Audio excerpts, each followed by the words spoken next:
Accounts and audit का UGC net दिसंबर 2019 में आया हुआ प्रीवियस ईयर क्वेश्चन हम यहाँ पे प्रैक्टिस करने जा रहे हैं। Which of the following is not the part of management audit. Management audit में निम्नलिखित में से कौन मैनेजमेंट ऑडिट का पार्ट नहीं है? Identification of responsibility centre,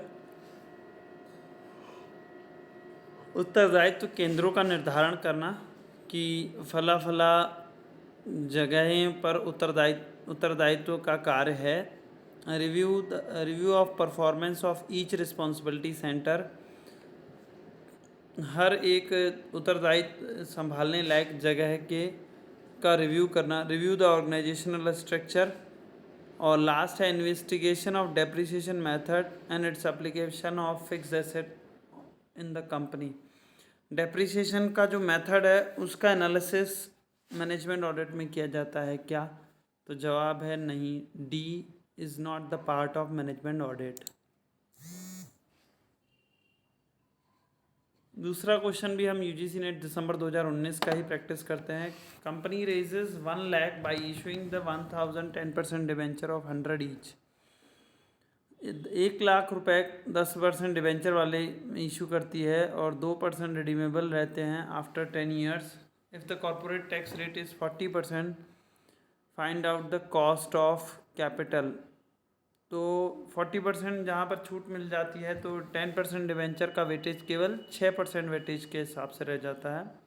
cost 6% से भी कम हो जाएगी अगर वो रिडीमेबल एट 2% आफ्टर 10 ईयर्स है।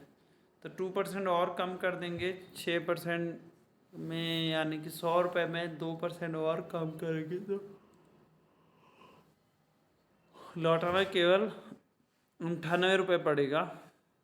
तो हम कहेंगे कि 6% से जो कम है वो हमारी कॉस्ट ऑफ कैपिटल बैठेगी। तो 5.98 हम इस पर गेस करके, बाकी तो कैलकुलेशन का क्वेश्चन है, वो कैलकुलेशन कैसे होगी कि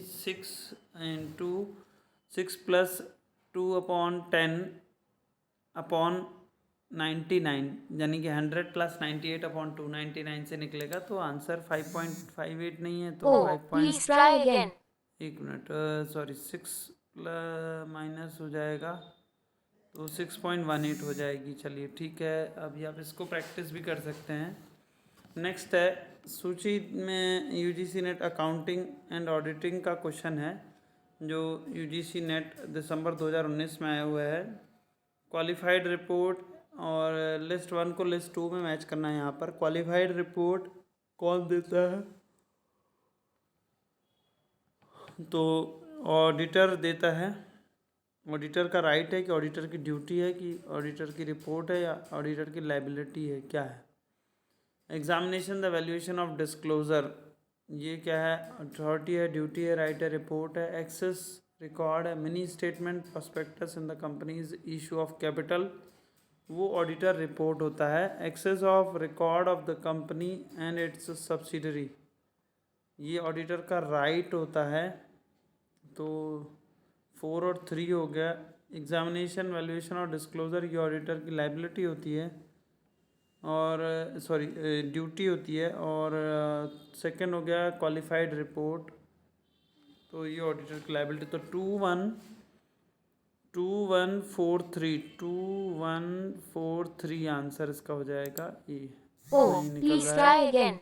अगेन हम इसे प्रैक्टिस करनी पड़ेगी। तो हम इसमें बोलते हैं कि क्वालिफाइड रिपोर्ट जो है वो ऑडिटर की लाइबिलिटी हो जाएगा, तो नहीं तो ड्यूटी हो जाएगा। 1 2 भी नहीं हो रहा है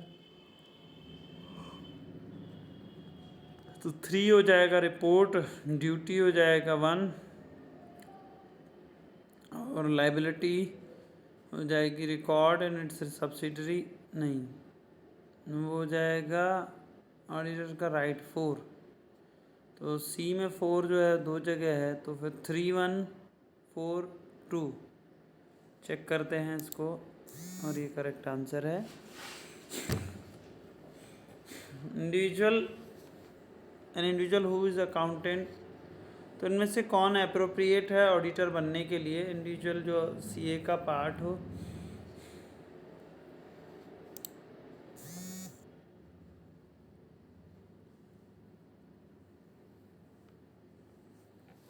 नहीं है।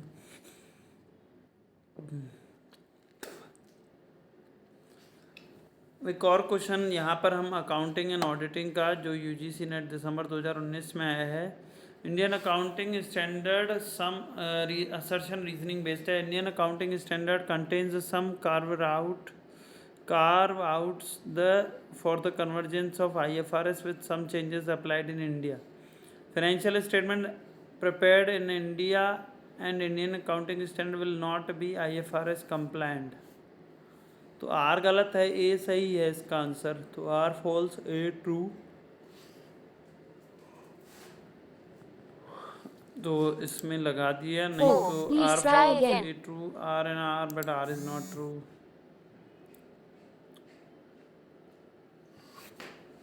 According to the FEMA foreign exchange does not include, foreign exchange में क्या शामिल नहीं किया गया है? UGC NET accounting and auditing में 2019 में आया हुआ क्वेश्चन है।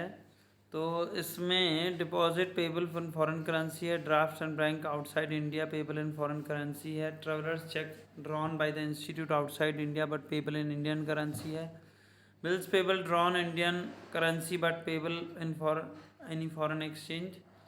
तो इंडिया में ड्रॉ किया गया हो या इंडिया में ड्रॉ नहीं किया गया हो, इंडियन करेंसी में पेबल हो या फॉरेन करेंसी में पेबल हो, ये अगर फॉरेन में पेबल और फॉरेन करेंसी का है तो वो इंडिया में उसे फॉरेन एक्सचेंज में इंक्लूड नहीं किया जा सकता फेमा एक्ट के तहत। और वो है last draft drawn by the bank outside India payable in foreign currency. जो इंडिया के बाहर बना और फॉरेन करेंसी में, वो कभी भी फेमा में रेगुलेशन में नहीं आ सकता। नेक्स्ट क्वेश्चन की ओर हैं। Product A 10 kg manufacturing at 5 rupees में है और 10 kg 5 रुपये का मटेरियल खरीद के लगाने के लिए कहा गया है, जबकि खरीदा गया 12 kg और वो भी 6 रुपये पर मटेरियल के साथ। तो मटेरियल कॉस्ट वेरिएंस कितना बनेगा? तो 50 रुपये खर्चा करने के लिए कहा गया था, 72 रुपये खर्चा हो गया, 12 छंग 72 करने को कहा गया, तो 10 × 5 50 रुपये, तो 50 - 72 22 रुपये नुकसान हो गया। तो एडवर्स अनफेवरेबल क्या बना? अनफेवरेबल मटेरियल कॉस्ट वेरिएंस बना। Following are the steps in the activity based allocation: collection of cost pool, determination of activity of cost driver, calculation of activity driver rate charges. तो cost के खर्चों को बांटने के पहले कितने चरणों से गुजरना होता है और इनका सही क्रम क्या है? तो इसका यूजीसी नेट अकाउंटिंग ऑडिट का आया हुआ क्वेश्चन है दिसंबर 2019 में। तो आइडेंटिफिकेशन ऑफ मेन एक्टिविटी, कौन कौन सी एक्टिविटी है जिन पे खर्चा होता है, फिर उनमें क्या क्या खर्चा होता है, उन कॉस्ट को इकट्ठा करना। डिटर्मिनेशन ऑफ एक्टिविटी ड्राइवर, किसके बेसिस पर वो खर्चा हो रहा है इसको ध्यान करना। एक्टिविटी ड्राइवर रेट्स में कैलकुलेट करना और कॉस्ट को। तो इसका आंसर ABCDE ही है। Please try again. At times, a business may face a situation it has to shut down its operation. एक ऐसा स्थिति आती है बिजनेस को अपनी व्यापार बंद करना होता है। If the revenue is less than its variable cost and the operation should shut. तो A और R दोनों सही है और RA की सही व्याख्या है। इसका आंसर हो जाएगा B।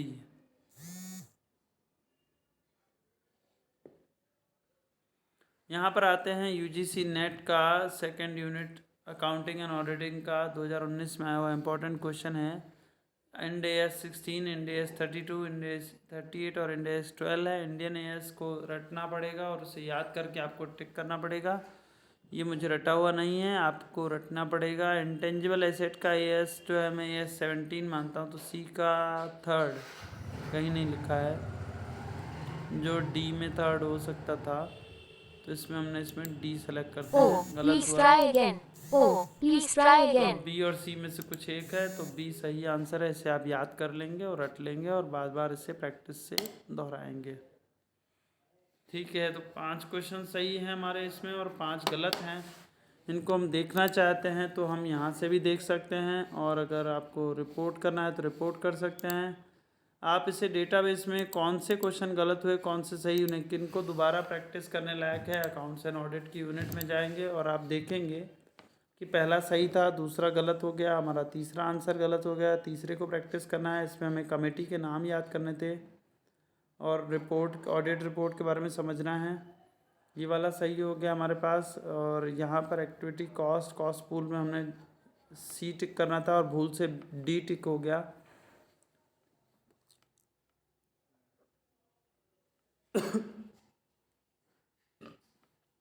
और यहाँ पर हमारे सारे रिजल्ट हमने देख लिए हैं और इनमें से हम चाहें तो जो क्वेश्चन हमारा गलत हुआ था या सही हुआ था उसको दोबारा प्रैक्टिस भी कर सकते हैं। केवल उसी क्वेश्चन को जो गलत हुआ था उसको भी प्रैक्टिस कर सकते हैं। देखिए यहाँ पे हमारा एक क्वेश्चन, हम इसको मसलन हम प्रैक्टिस करते हैं। तो यहाँ पे हम स्टार्ट टेस्ट में जाएंगे, जो क्वेश्चन केवल ऑन है केवल वही टेस्ट में आएगा और स्टार्ट टेस्ट करेंगे। तो इसका आंसर था ABCDEC और हमने इसको टिक कर दिया और ये सेम सही हो गया, सेव हो गया।